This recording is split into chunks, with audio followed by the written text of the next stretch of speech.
लीजिए। और अंश हमारे साथ कुछ डेटा लेकर जुड़े हैं इस वक्त। अंश बताइए। जी, तो ये जो डेटा है ये सिर्फ एनएससी की निफ्टी वीकली एक्सपायरी डेज का है और हमने पिछले 1.5 साल का डेटा कोलेक्ट किया है। अब इस डेटा के हिसाब से अब जो हाल ही में हमने देखा कि जेन स्ट्रीट को बैन कर दिया था सेबी ने, उसके चलते इस हफ्ते जो 10 जुलाई यानी कल के दिन जो वीकली एक्सपायरी थी, उस दिन जो टर्नओवर था वो काफ़ी कम आता हुआ यहाँ पे नजर आया था। अगर इसका हम पिछले हफ्ते से कंपेयर करें तो 14% की यहाँ पे गिरावट आती हुई नजर आई थी।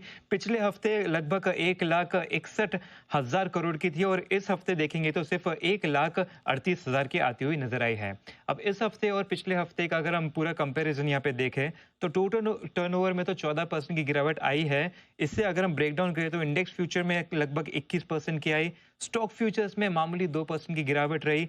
इंडेक्स ऑप्शन प्रीमियम टर्नओवर में देखें तो यहाँ पे 25% की गिरावट दिखी, तो स्टॉक ऑप्शन प्रीमियम टर्नओवर में हमें 14% की गिरावट होती हुई नजर आई है। अब टोटल टर्नओवर पर ही फोकस करें तो साल का अगर हम पीक देखें तो साल का पीक लगभग 4,16,000 का था।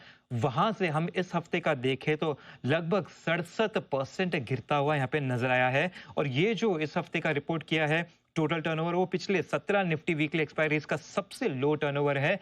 पिछले बार 13 मार्च को ये देखा गया था। इंटरेस्टिंगली जब 13 मार्च को इतना लो देखा गया था उसके अगले दिन ही होली थी, तो इस वजह से उस दिन काफी लो वॉल्यूम था। तो अगर हम इस 13 मार्च के डेटा को अगर निकाल दें तो पिछले 1.5 साल में एटलीस्ट ये सबसे लो वॉल्यूम रहा है। 1.5 साल में सबसे कम वॉल्यूम वाली वीकली एक्सपायरी थी जी। हाँ? हो मतलब असर तो दिख रहा है। जी।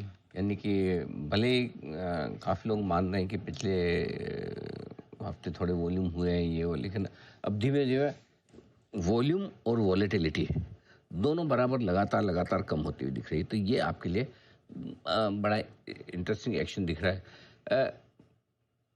क्या समझा जाए, क्या कुछ वाकई में सेठी साहब क्या लग रहा है कि अब धीरे धीरे वीकली एक्सपायरी जो खत्म हुई है और प्लस ये जिस तरह से रेस्ट्रिक्शंस आए मार्जिन वगैरह को लेकर, उनका असर दिख रहा है सर?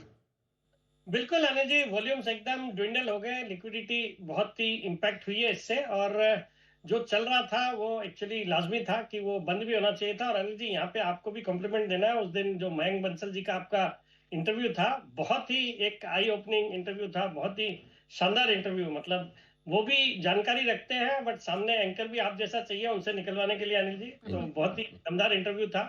तो अनिल जी, उसके बाद जो पता चला जिस तरह के डेवलपमेंट्स हुए हैं और अब उनको बैन करने के बाद, और मुझे लगता है उसके साथ साथ कई लोग जो इस तरह के कर रहे थे काम और थोड़े कम लेवल पे या थोड़े ज्यादा मतलब उनकी जानकारी नहीं होगी एक्सचेंजेस को, बट उन्होंने भी बंद किया होगा। तो इन सब का एक क्यूमुलेटिव इम्पैक्ट है, ये वॉल्यूम्स गिरे। और मुझे लगता है अब ये वॉल्यूम्स वापस उन लेवल्स तक आने में बहुत समय लगेगा।